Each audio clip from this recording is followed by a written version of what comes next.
Hello to all you Patriots out there in podcast land, and welcome to episode 77 of Canadian Patriot Podcast, the number one podcast in Canada. We're recording on a special Thursday edition on May 18th.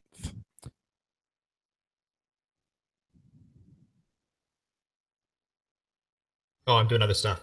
All right. I'm Marty, hunter and sport shooter in rural southern Ontario. The internet's working tonight. As always, my name is Andrew. I'm your host. I'm a recovering libertarian, a competitive shooter, and a firearms instructor at Ragnarok Tactical. We'd like to hear your feedback about the show. You can visit CanadianPatriotPodcast.com/feedback or email us feedback@CanadianPatriotPodcast.com. The edited, censored versions of the show are available on Stitcher and iTunes. That's your condensed version of Gavin's intro. Yeah, pretty much. All right, then. This is going well. All right, check out the podcast on Facebook.com/Canadian Patriot Podcast and Instagram at Instagram.com/Canadian Patriot Podcast. We need your help to support the show. Visit patreon.com/CPP to become a Patreon today. You get the uncensored, edited audio version of the show for just $1 an episode. And the more you pledge, the better the rewards are. Tonight, I'm drinking Crown Royal Maple with 2 ice cubes. Marty, what are you drinking? Maple with Coke Zero. Nice.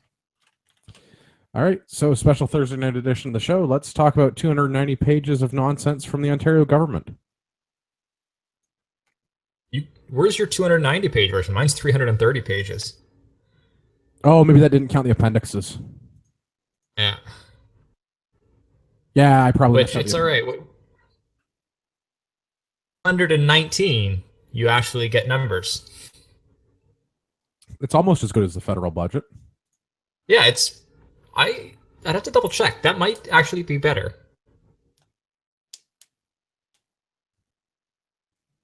I mean, I don't know where I want to start with this. First off, I mean, they didn't break a lot of the stuff out that of interest, so they really, I mean, this is definitely, I don't know, the shadow budget, maybe we should call it. Like it's very obfuscated. It's very low in details. So like a lot of the things that you would expect to see in here, like the sale of the assets and what that's contributed to, like all of that is kind of like rolled into other line items. And so you really can't break things out and see sort of the real numbers behind things. It makes it very difficult to analyze the budget. And I mean, that's been a common complaint from a lot of the sort of the analysts and even the sort of the government checks and balances that are looking at the budgets. That's sort of been a common complaint. Is this is very high level manipulated data. Yeah, the obfuscation of the budget is, I don't know, disappointing isn't the right word, but stop hiding assets as liabilities.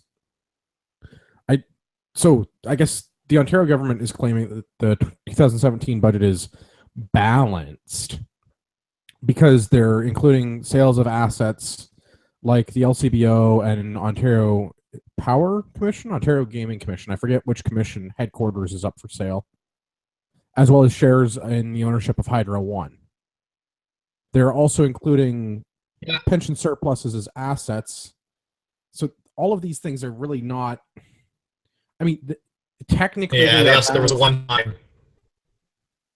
Yeah, there was a one-time transfer of payments to the province this year, and they've included that as part of their budget for next year, assuming that they're going to get that. That's like over $1 billion that is not supposed to be getting it next year, but they've used it of giving a balanced budget for right. That's what I mean. Like the newspaper headline. Very minimally, that's dishonest. But if anyone else were to report their income that way on, say, a tax return, it's a federal offense. Like the Liberal Party in Ontario is completely out of touch with reality. They've also gone back on campaign promises like not putting new taxes on families, which is demonstrably false just in the fact that they're upping the tobacco taxes Never mind the fact that they're talking about changing the harmonized sales tax in Ontario. The hotel tax is a new one. Sorry, once more, you cut out? Oh, the hotel tax is now the new one that's been added. Oh, that's right. The municipalities now have the ability, as a result of the 2017 budget, to introduce a hotel tax, and I have no idea what that figure is because I can't find it in the budget.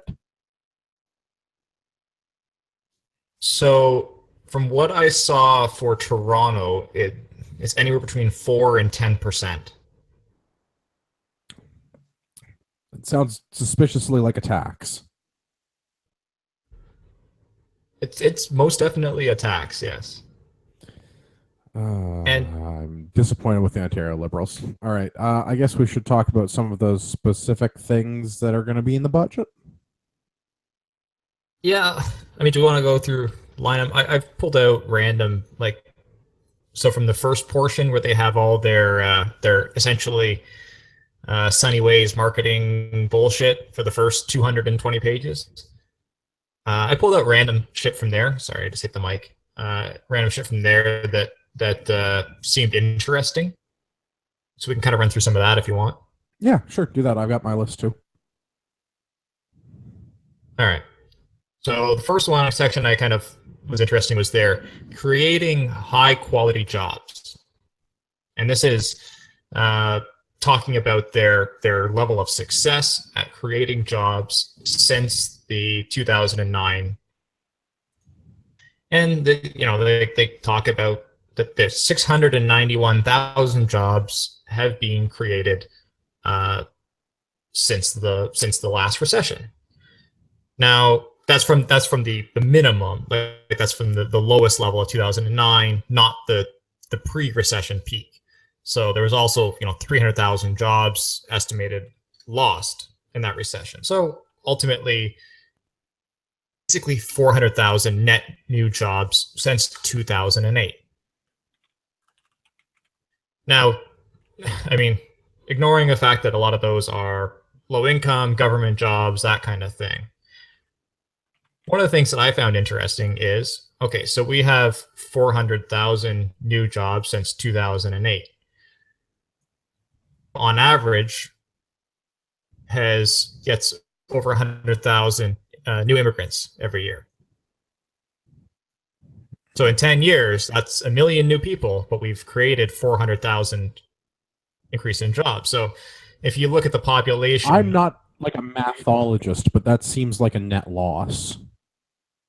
Seem like we just have a net more people living on the system than working. Yes. So in 2008, the population was 12,882,625.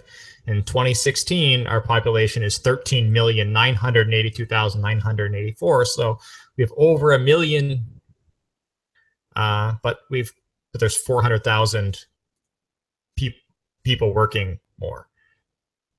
That could have been a better sentence, but you got the. I understand where you're going.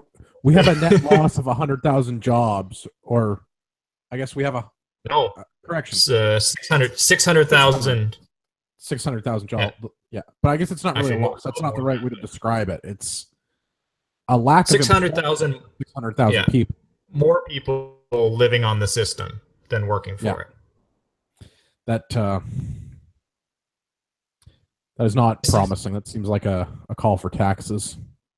No, but again, they only report the one side of it. They just show, hey, there's more jobs now than there was 10 years ago. And which is failed to mention that there's a lot more people than there was back then. Right. That's the dishonest part of this is they're not wrong. They're just being very misleading. Right. Yeah, it's I don't know, that was kind of the first thing when I noticed that. What was the other? Do you want to alternate? Do you have something you want to throw out, or? Yeah, sure. I just pulled a bunch of points from the budget. So we're going to cover prescription drugs for anyone up to age 24, which they're calling children in the budget, which seems not like the best label for people that are 24 years old to be referred to as children.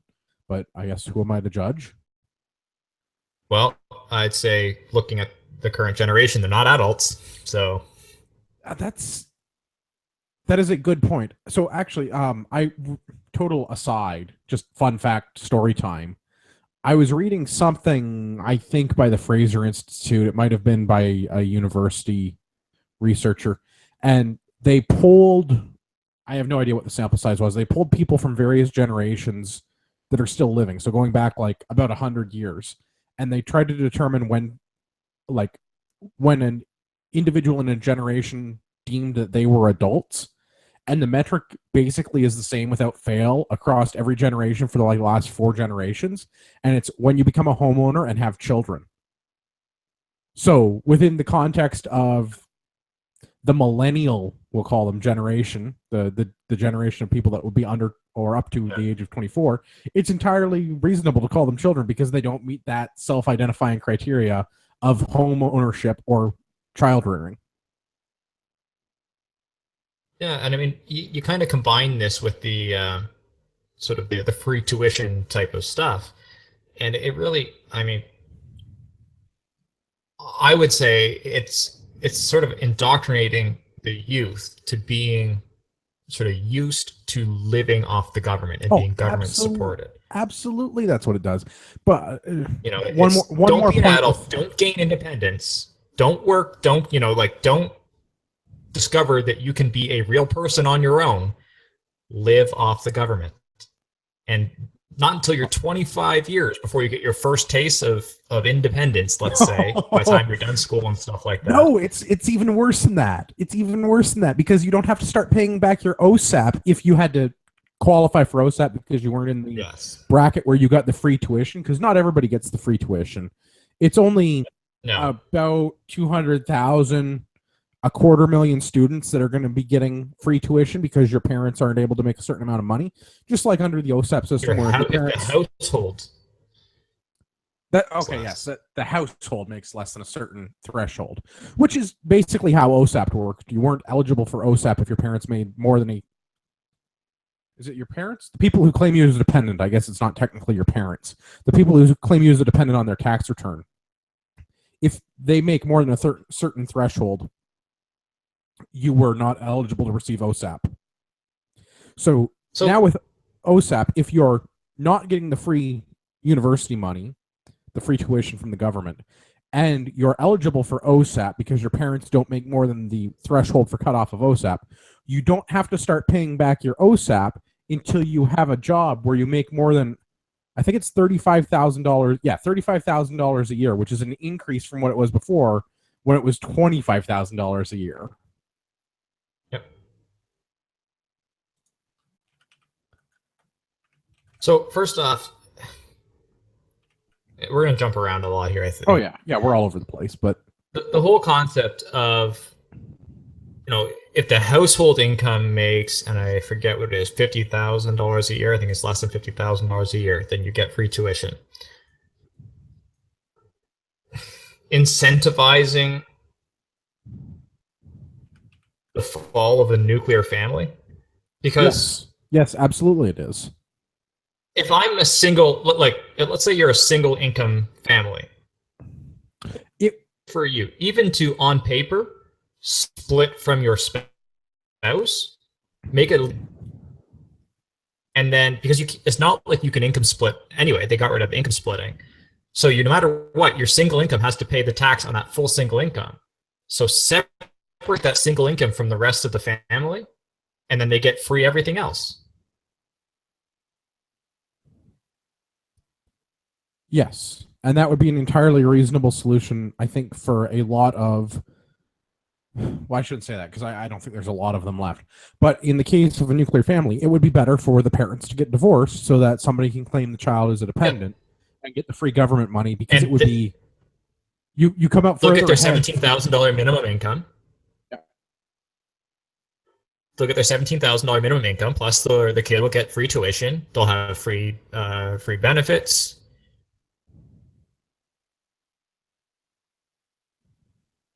Absolutely incentivizing the separation of the nuclear family. I mean, this is kind of what we saw well, this is what we saw kind of in projects in the United States. I guess it would have been around the 60s when they were free housing in the 60s, but only if you were sort of a single parent.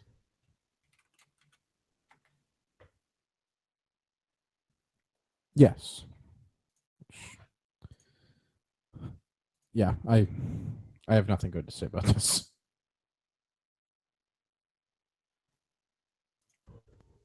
All right, what else do I have? Oh yeah, this made me laugh. Ontario has introduced a number of reforms that have significantly enhanced Ontario's tax competitiveness and business investment climate. Businesses more than $10 billion per year. These savings are often reinvested into Ontario businesses, helping to spur further growth and create more jobs for Ontarians. I strongly disagree. I actually Okay, there's a few different things we can look at. This one statement, there's a few things we can run through. One is they clearly recognize that in order to create growth and create jobs, to have their capital, they need to be able to have a share of their profits. And then giving it back to them, and if just leave it with them. Okay. The other thing is okay, when they look at our combined tax rate, Ontario with federal and provincial, it's 26%. It is a competitive tax rate compared to some of the other provinces, compared to the states. 26% combined tax rate is a good tax rate.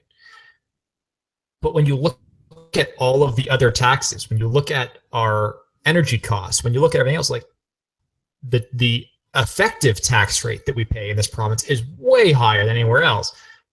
It's just not on the income tax.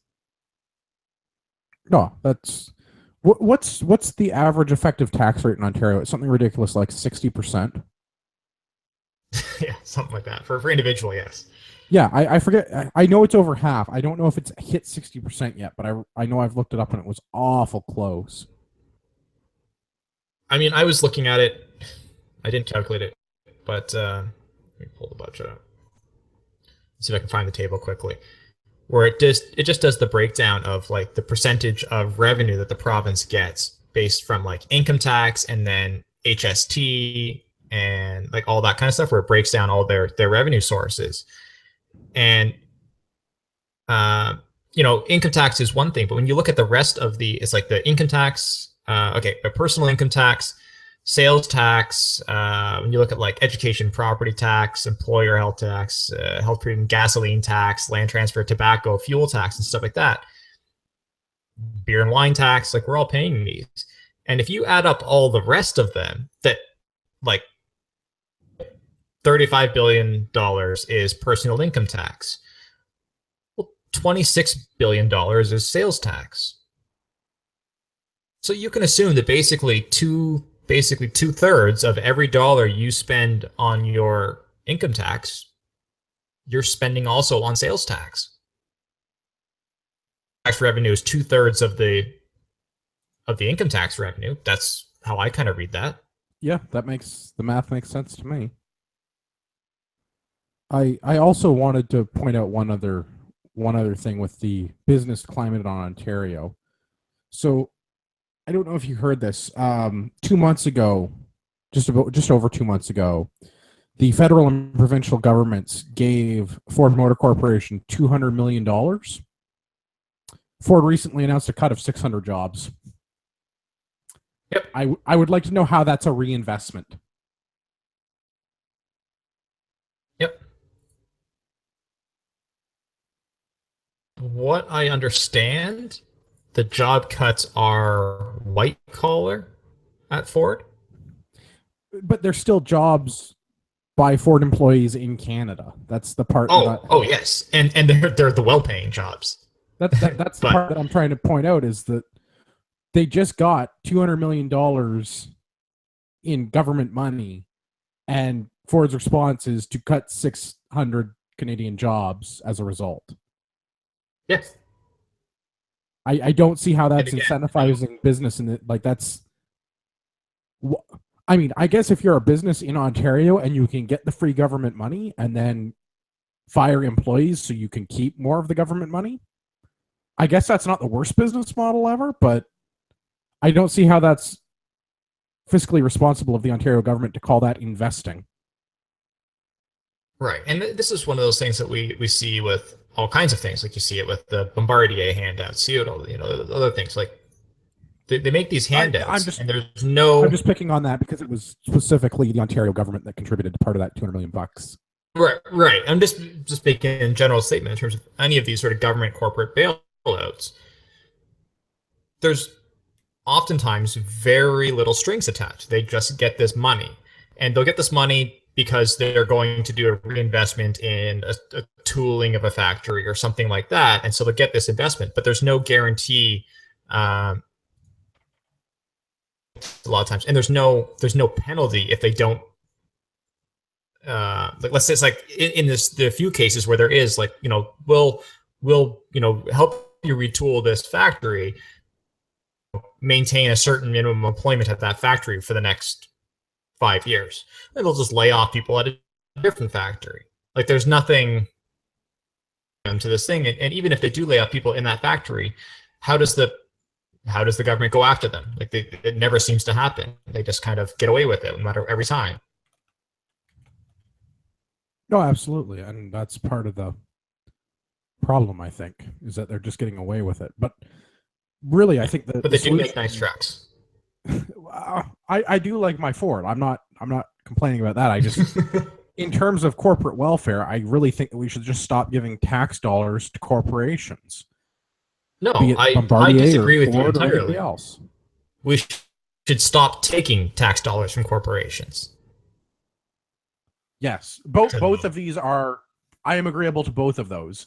Stop taking money from corporations and stop giving certain corporations handouts that have the very little oversight into. Yes, exactly. That's the. All right. I guess. All right. Now, next, this is a good one. So, this budget, they are delivering the largest single reduction to electricity rates in Ontario's history. They also rose rates the highest of any other government in Ontario's history. Yeah, We've talked about this before. The whole 25% reduction, the 25% reduction in the hydro cost doesn't actually make up for the increase in hydro costs while the Liberals have been in power. Oh, it gets better. A number of important electricity support programs will now be funded by the province rather than by ratepayers, which would reduce electricity costs for all consumers. Up to $2.5 billion over the next 3 years. So good news, everybody. You no longer have to pay that 25% on your hydro bill. You just get to pay it in your taxes. Yeah, it's redistribution. Saving you money.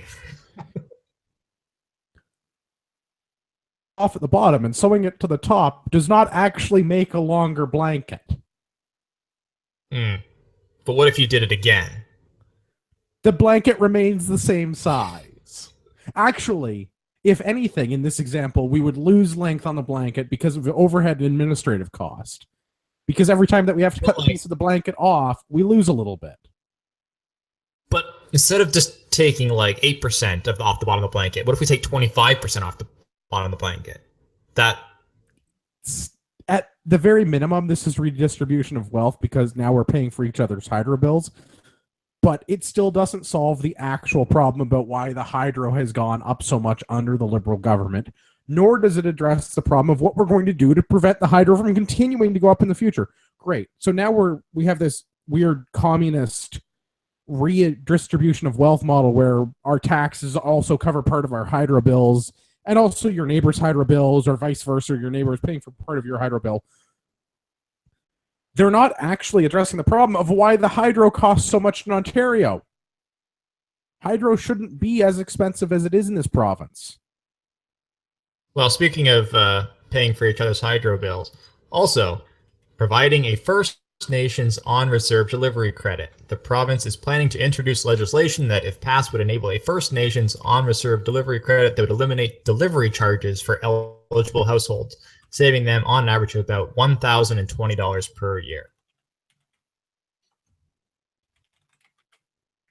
So that way, the First Nations get access to their, historical that the white man stole from them when we came to this country.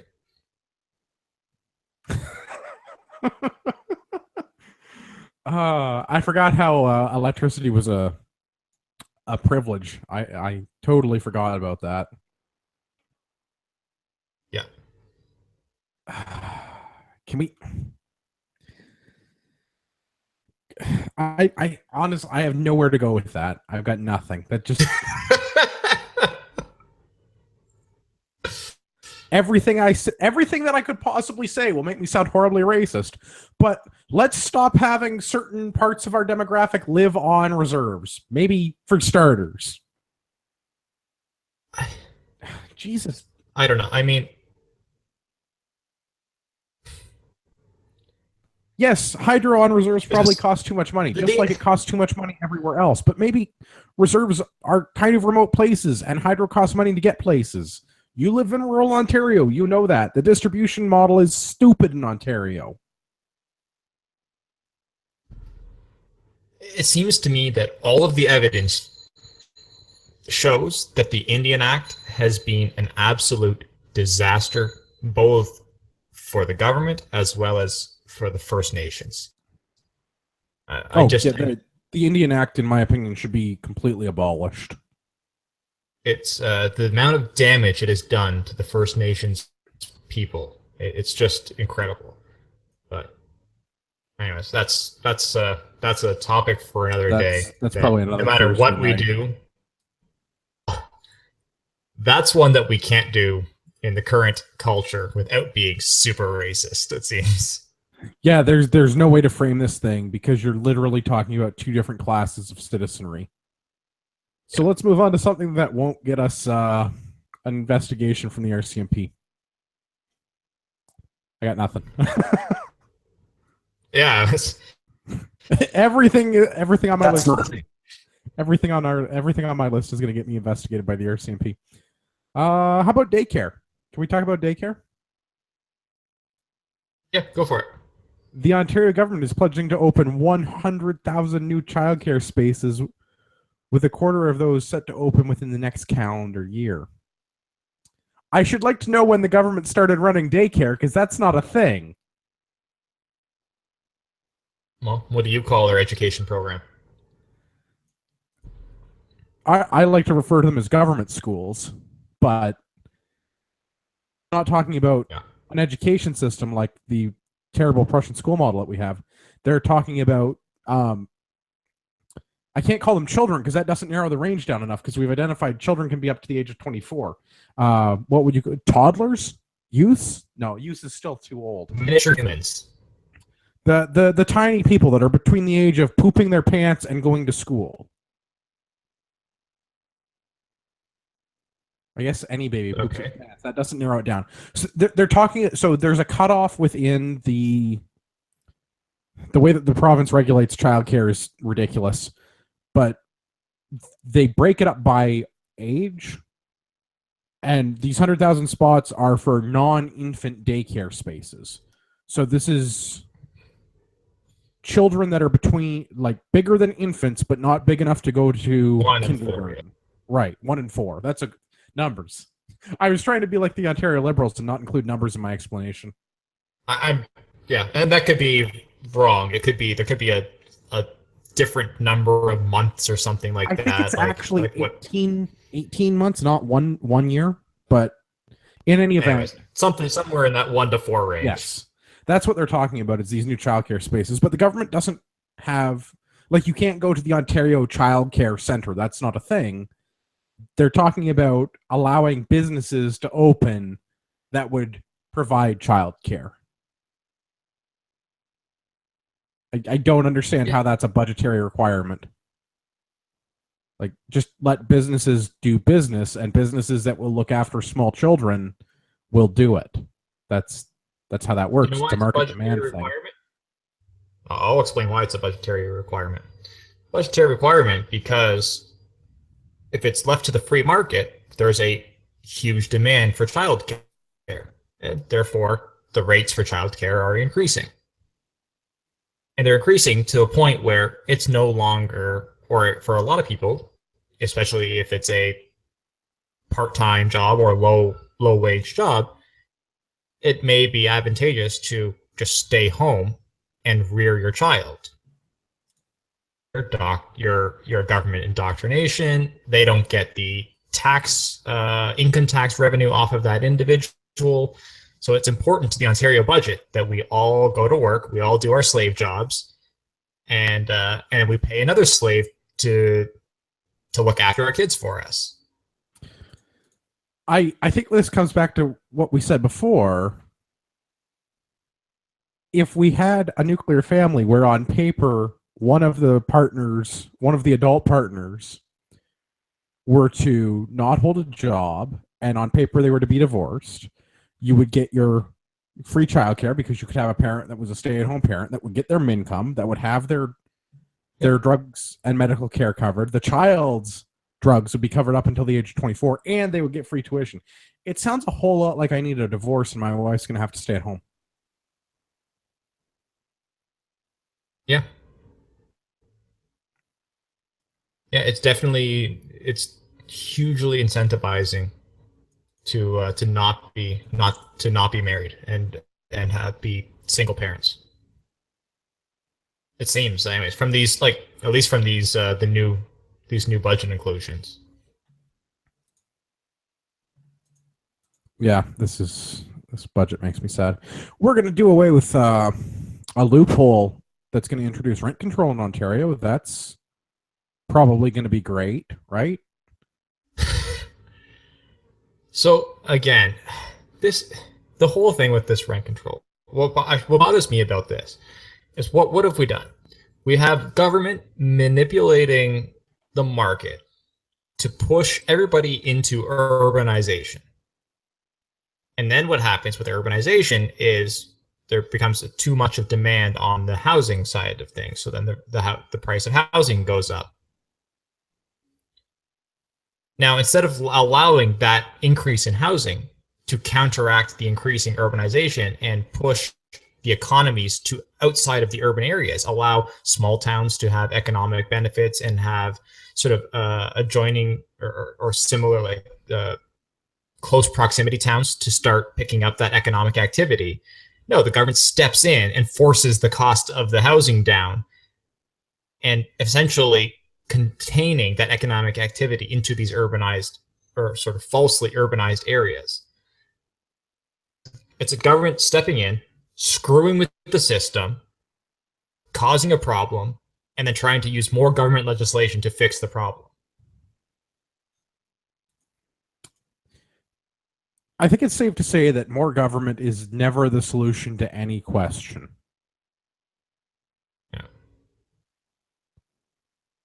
So I also was what are some of the other changes that they're doing? So they're also on the housing side of things. So the province proposes to prevent landlords from pursuing former tenants for unauthorized charges. Okay, so the tenant runs up unauthorized charges, and the landlord is not allowed to go after them for those charges. Delay above guideline rent increases until elevator maintenance orders are addressed. That one's just kind of random. I'm not totally certain about that one. Now this one's interesting. Remove above guideline rent increases for utilities to protect tenants from the cost of carbon pricing. Landlords to make their buildings more energy efficient. No, this whole loophole that they're trying to eliminate applies to buildings that were built before 1990. So you're already dealing with old buildings. That's a stupid no. They introduced carbon pricing It doubles everybody's utility prices, but the landlords aren't allowed to increase their rents. That, assuming it's obvious, this is for all-inclusive rental Yeah. properties. The landlords are not allowed to increase their rent to account for the increase of energy rates due to carbon pricing. So what benefit is it to be a landlord if you can't actually recoup the cost of being a landlord? Like, I understand there are probably some people that are abusing this because people in downtown Toronto will pay stupid amounts of money to have an apartment in downtown Toronto, but right, they should. Amounts of money. Right, that's the thing, because those buildings cost money to maintain, and there's a limited number of places to live in downtown Toronto. So if the landlord decides to make it $1 million a square foot, if somebody can afford to pay that, they will. And if they can't, they won't live in downtown Toronto. What? Here's an idea. Charge a similar property tax rate in Toronto as we do in everywhere else in the province. Toronto will go bankrupt overnight. No, but this is like, yes, there's people that will pay stupid amounts of money to live in downtown Toronto. So renters should be able to get that. Like, this is one of those things. The market will correct itself. Right. It doesn't need to be involved by the. There's a huge amount of demand for people living in Toronto, so people will move outside of Toronto. And guess what? No, businesses will go where the people are. That's not the case. I was reading a thing about the. It's like the. It's not a union. It's the Ontario Renters Association, maybe. Association of Landlords, maybe something to that effect. The problem is now in large urban centers. I'm specifically talking about Toronto again because that is the large urban center in Ontario. There are now too many condos being built in space that would otherwise be built by or be occupied by apartment buildings because of new construction and the problems with the Ontario government meddling with rent prices. Developers, instead of building apartments, are building condos because then you don't have to deal with the Ontario government because it's just a straight transaction between a buyer and a seller. Yeah. I don't blame them. No, I don't blame them either, but it's pricing renters out of large urban centers like downtown Toronto because the older apartment buildings are not going to be replaced, and if they are replaced, they're going to be replaced by condos, not by apartment buildings. So you have to be able to buy a condo to continue to live in downtown Toronto. Right. And obviously there's enough demand for the condos to buy them up. Otherwise, the prices would fall. Like, again, this comes back to if you want to pay a rate. Like, you do not, as a citizen of this country, you do not have a right to live in the downtown of our largest urban area of the country.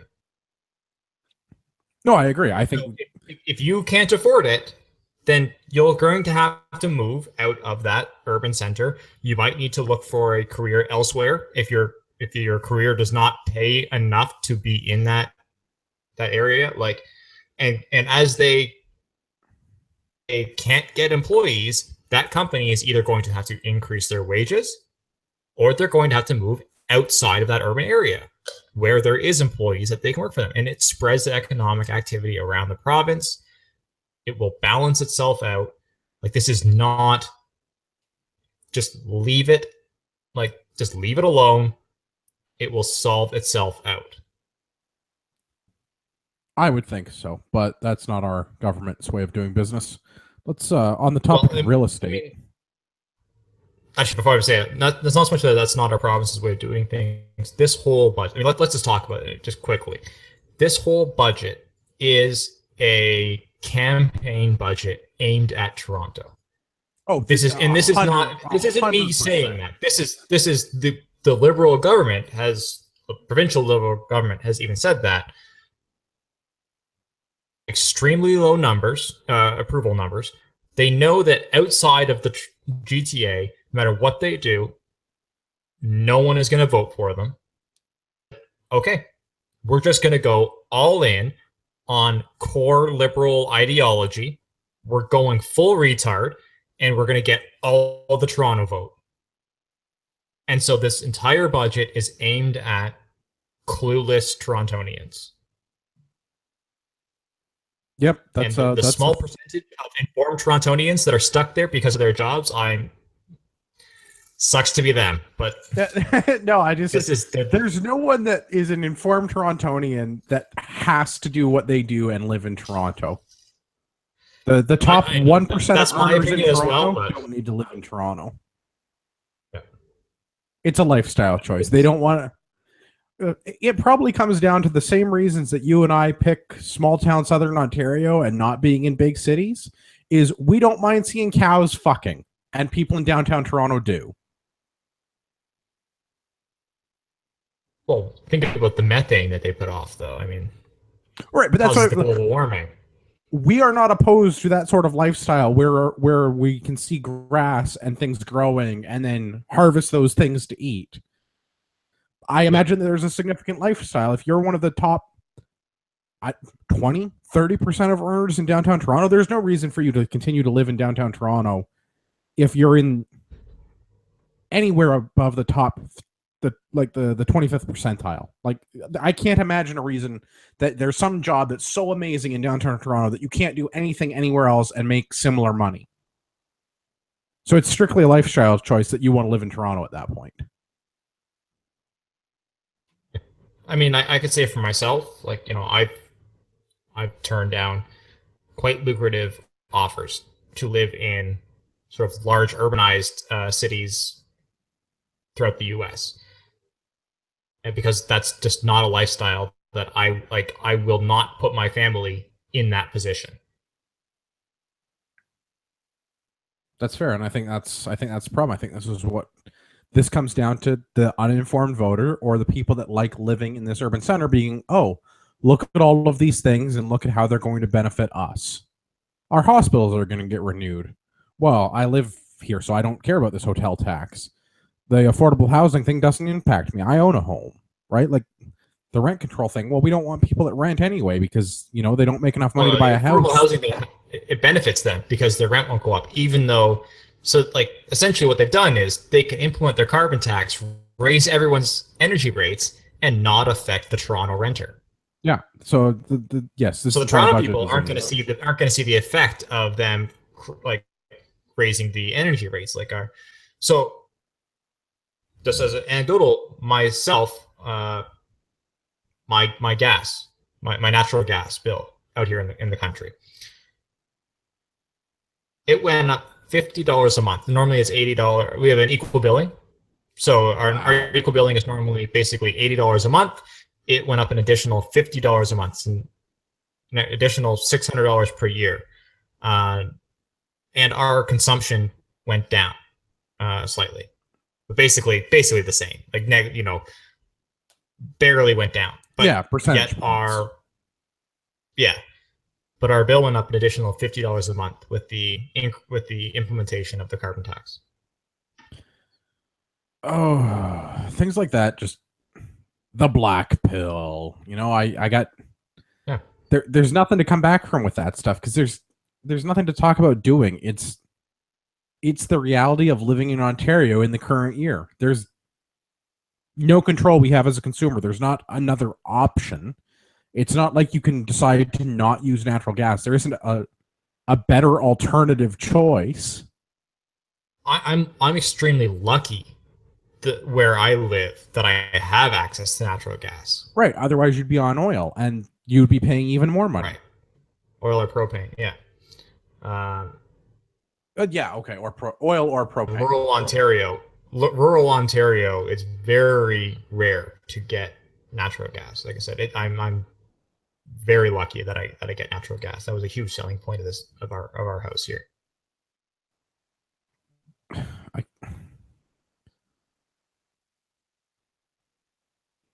I got nothing. I'm very black-pilled. To our listeners, I mean, you know what? We do a lot of Ontario-specific content because a lot of us are in Ontario. But I think it's, even for our listeners that aren't in Ontario, it's important to see and be reminded what happens after a decade of Liberal government, and you see the damage that can be done in basically one or two elections. stay vigilant. All right, you got any other points? What else do we have? I don't know that we necessarily Oh, need to do all this. we're incenting the development of new apartment buildings. No, we're not. I mean, Further we are. encourage the We're on paper, but they're still not as incentived as if they were to build condos. So the provincial government is to further encourage the development of purpose-built rental buildings. The government will rebate a portion of development charges for eligible new multi-residential projects. I'd like So to see the again, cost-benefit analysis on that. and we can further incentivize everyone to move to Toronto, move to these like high urban centers, because then you're stuck living off the government and are dependent on the government for everything.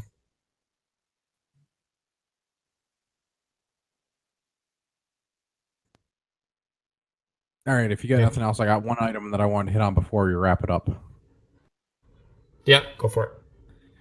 The line item for empowering women and girls, developing a strategy for women's economic empowerment, and the walking together strategy, so women and girls have equal access to economic and social opportunities. What the fuck is that doing in a budget? I know. I have nothing against women or girls. I really happen to like women personally. They're my favorite. They are fun to look at and they're curvy in just the right ways. But what is this got to do with being in the budget? Like, economic empowerment are women currently missing out on? Because the premier is also a big fan of the women. Probably not for the same reason. Well, actually, maybe for the same reason. Actually, for the same reason. Yeah, but I've seen the woman the premier is. On that one. Is the premier married? I don't recall if she's married or if she's just in a long-term committed relationship. I think she's married to her career of providing the best popcorn that one can provide. Having seen the Ontario premiers, I'm going to call it spouse. We are not attracted to women in the same way. She's less into the curves and the looking like a woman, but personal preference. I mean, hey, you do you, but yeah, awkward. Yeah, no, I don't care for the way that no. Anyway, back onto the women. Why is this in the budget? I mean, why is half of this shit in a budget? Why is the budget more than 3 pages long? Why does the first 200 odd pages not have numbers? Yeah. Honestly, this should be like a spreadsheet with a couple of 100 line items and maybe some supporting appendixes of like how we arrived at some of these figures. Yeah, and I did that for the federal budget, and I didn't do that for the provincial one. But like, I went back a few years ago to the CPC budget, and I'm like, was theirs this bad? Like, I don't remember it being this bad, but like, maybe I gave them a pass. And I went back, I looked, and it was like page 10 or page 20 or something like that. Like, I mean, like, it was like, oh yeah, there's the table of like the breakdown of like revenue and something like, okay, so no, it's just that they're bullshit. Like, it's their budgets are just, it's like campaign spin. That's the best way to put it. Like, it's just so much of what you read is the upcoming election. Like, it's just going to create jobs, and that's it. It doesn't say how or what this budget is doing to create jobs. It just says this budget will create jobs. Okay. In the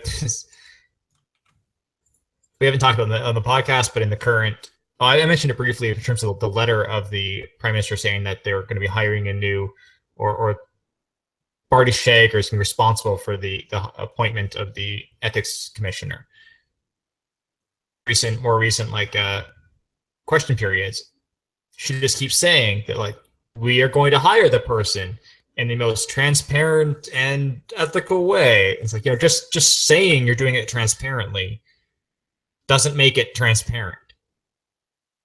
And similarly with these budgets, it's like how that works. Yeah, like just saying that, we're going to, this was going to create jobs and this is going to create economic growth. You have to give some numbers behind that. You have to show what's going to happen, and this is some of the things like the auditor for the budget was like they refuse to share the details in terms of their economic projections. Like, okay, you're projecting that the GDP is going to grow at a certain rate for the province. What is that based on? And they have nothing, they refuse to share the details, whether or not there actually is details that match. I can't say, but sure is, at least in this budget document, at least in this 330 pages of this budget document, those details aren't there. And actually, on that exact point, I forget, was it Sousa is the finance? Yes. Okay, so he actually made that comment saying the budget is 330 pages. We didn't have room to fit all of that stuff in. I'm sorry, what? No, that's not how that works. I should have pulled that. I should have pulled that clip. But yeah, he actually was like, well, we couldn't put the details in. We only had 330 pages. Because there's like an upper limit on government documents. Once you go to 331 pages, everybody knows that you can't do anything with it. Like, fuck off. Yeah, get out of my helicopter. Then the carbon tax for printing all those pages starts to eat into the budget itself. Current year, just make it a PDF and email it. Just the concept that you had 330 pages, of which, again, of nothing, of drivel. 219. 219 is the first table that breaks down numbers. It's like charts and stuff earlier, but they're like just, again, they're just kind of like weird, like projected GDP growth, but like doesn't give you like details and stuff like that. There's some charts in that earlier, but page 219 is the first page that actually has numbers like, this is the budget, this is our revenue, this is our expenses, this is our, like that kind of thing. 219. 19 pages of bullshit before that, but they didn't have room to put in the actual details as to what their projections are based on.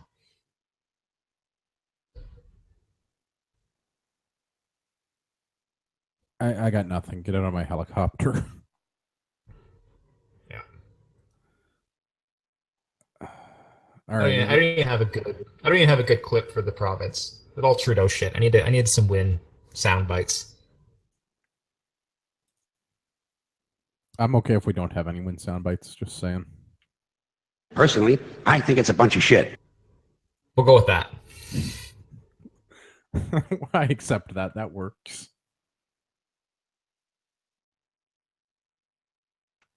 Yeah, that's all I got. All right, let's remind everybody where they can find us. Normally I like to do like a big like numbers breakdown where I'll like show the flaws, but there's just, they don't give us, there's no numbers in the goddamn budget for me to tear apart. So you get what you get. We just laugh at their marketing. All right. If you want to stay in touch with the show, you can do that. CanadianPatriotPodcast.com or on Facebook, Facebook.com/Canadian Patriot Podcast. Remember, if you enjoy the show, maybe not this particular episode, but in general, you can be a Patreon, Patreon.com/CPP. If you'd like to send us feedback, maybe something we overlooked in the budget, how we hurt your feelings, how black-pilled you are tonight, feedback at CanadianPatriotPodcast.com. I have to apologize to Rod Giltaka. We can never fit him on a Thursday show. We do a single topic, and we just don't have the time. For all of our listeners out there in podcast land, I'd like to remind you that you are the true north, strong and free.